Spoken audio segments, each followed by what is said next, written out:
jobs that they did.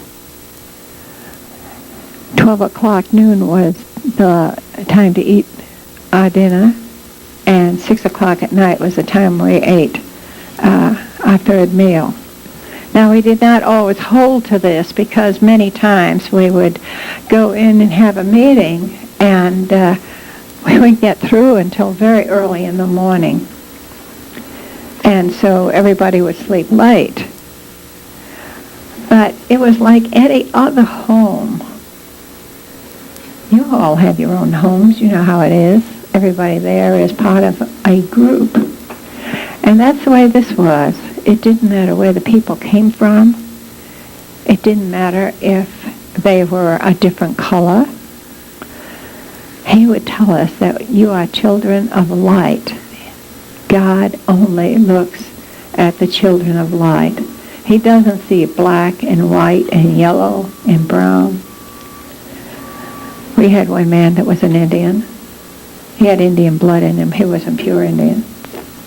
He came from all over the United States and Canada and Mexico. And so it was a cosmopolitan place. And we were all there for one reason, to learn and to understand and acquire knowledge of the scriptures as much as we possibly could. It's hard to think of all the things I want to say. There's so much to say. Tell us about his music, Cathern. Oh, I love to hear his music. And we did not tape it.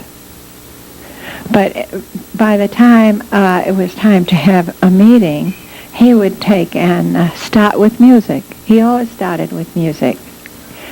He told us that music was the communication in heaven. And someday we'd be using music to communicate with others.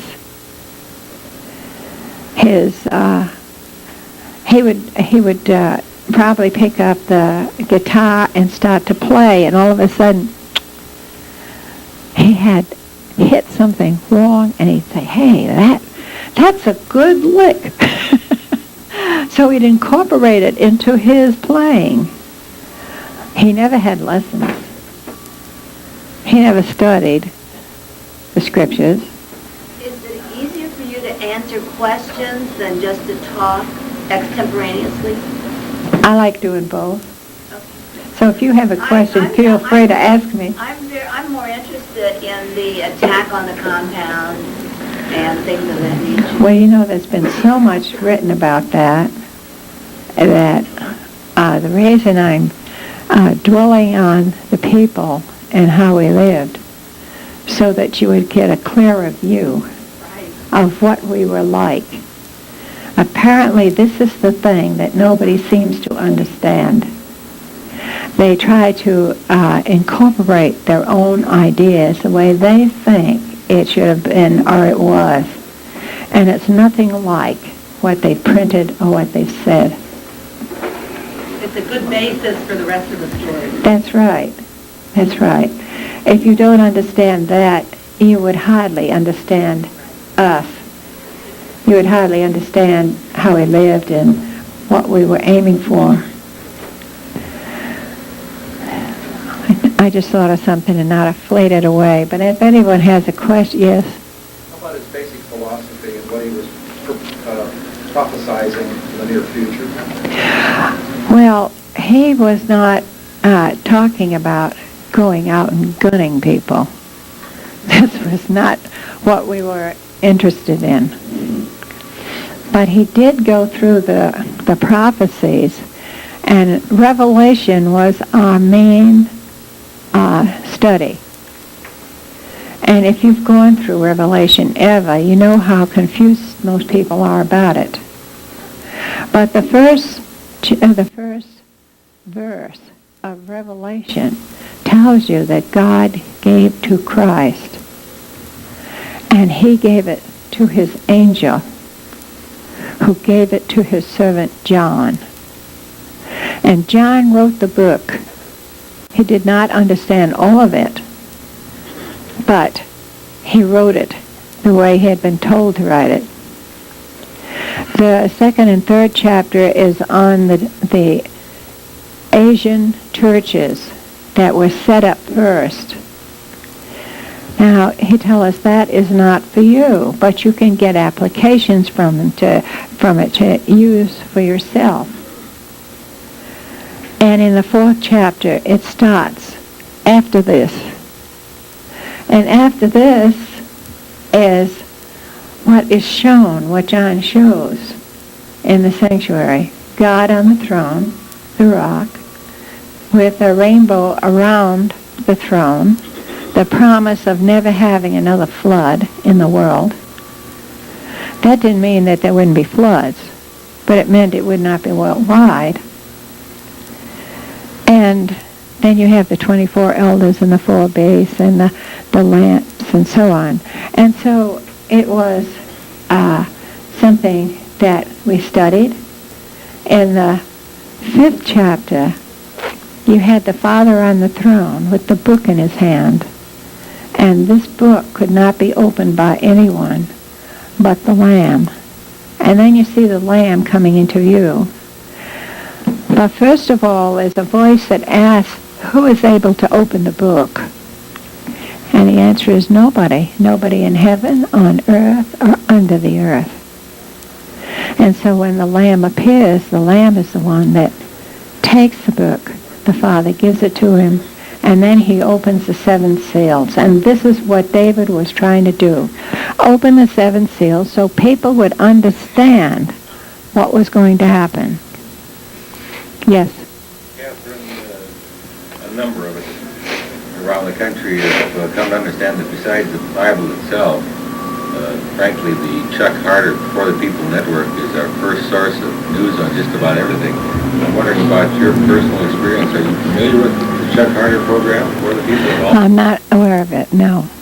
How do you use your news about Randy Weaver, Idaho, and some newer developments? Taxes.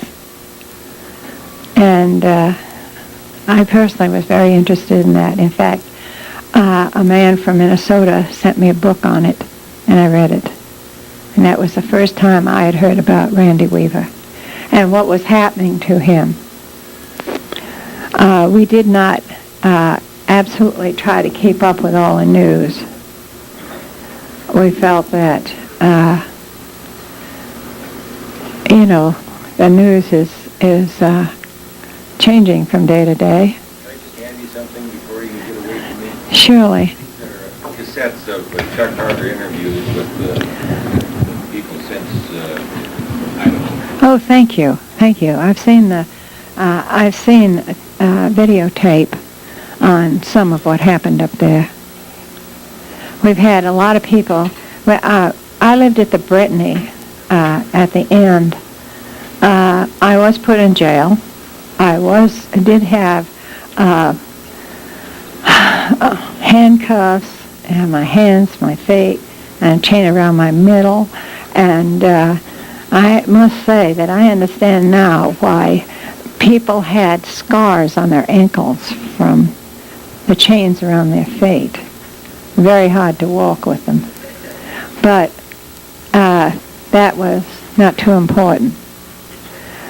But I was sent from the jail to Gatesville, which is another jail, but as one of the ladies told me, she said, you'll like this much better. She said, it's much nicer, it's cleaner, and we did have a much larger room. And we had a television, a private shower, and commode, and a place to wash our hands. And while I was there, I appreciated that. But then Judge Green, who had told me what I was being held for, what I was going to have to stand trial for, was murder, attempted murder, conspiracy, with murder, and conspiracy. And he told me it would amount to 100 years, a lifetime, and 50 to 75 years.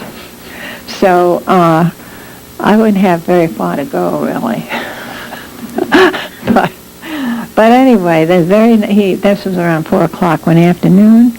The next afternoon he came and had us brought up to the federal court, and he dropped all charges, but he said, I'm going to hold you as a witness.